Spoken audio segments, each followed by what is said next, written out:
பிள்ளை என்றால் இவனைப் போல் இருக்க வேண்டும். இவ்வளவு சிறு வயதில் அம்மாவின் மீது வைத்திருக்கும் அக்கறை என்ன? திருமகளே, உறுதியோடு ஒருவன் செயல்பட்டால், எண்ணம் நியாயமானது என்றால் அவனுக்கு அனைத்துமே கைகூடும். இதுபோல் பல இன்னல்களை சந்திக்கத்தான் வேண்டும். புறப்படும் மாருதி. வழியில் எங்கு தடை வந்தாலும் இயற்கை அன்னையிடம் வேண்டிக்கொள்.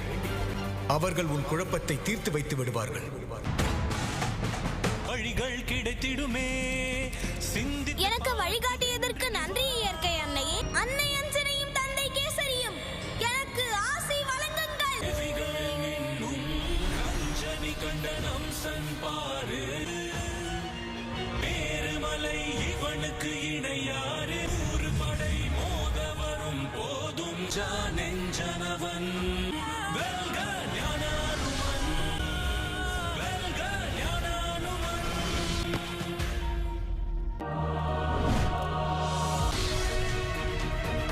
கையை திற. என்ன இது? சூரியனின் கதிர்கள் பாதாளம் வரை செல்லாது.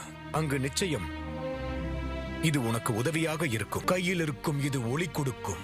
அதை வைத்தே இதை நீ தெரிந்து கொள்ளலாம். அதற்குள் நான் அம்மாவை காப்பாற்றியே ஆக வேண்டுமா? நேரில் சென்று பாதாள காளியை சந்திப்பதற்கு உன்னால் தான் முடியும். உனக்கு ஆபத்து வரும் என்றால் அதை முன்கூட்டியே நான் உனக்கு தெரிவித்து விடுவேன். நான் எப்படியும் உங்களை காப்பாற்றியே தருவேன்.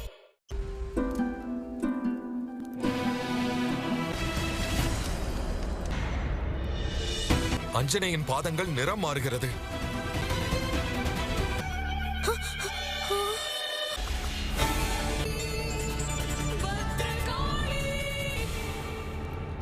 எதுவாக இருந்தாலும் கூறுங்கள். இந்த மஞ்சள் நிறம் உடல் முழுவதும் பரவி விட்டால் நாம் ராணியை இழந்து விடுவோம்.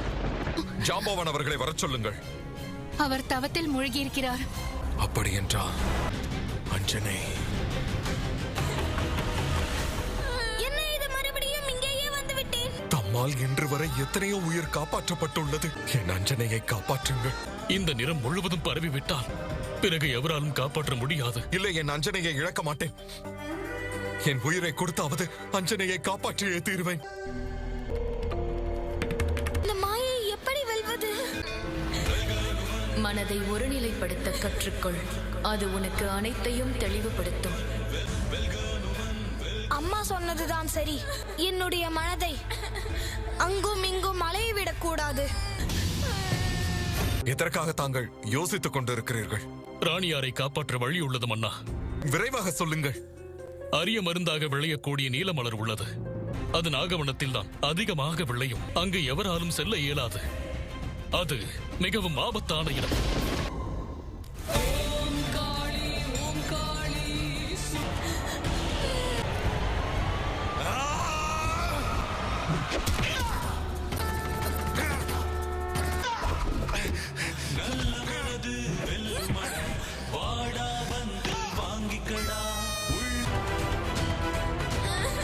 இந்த அழுகுரல் என் அம்மா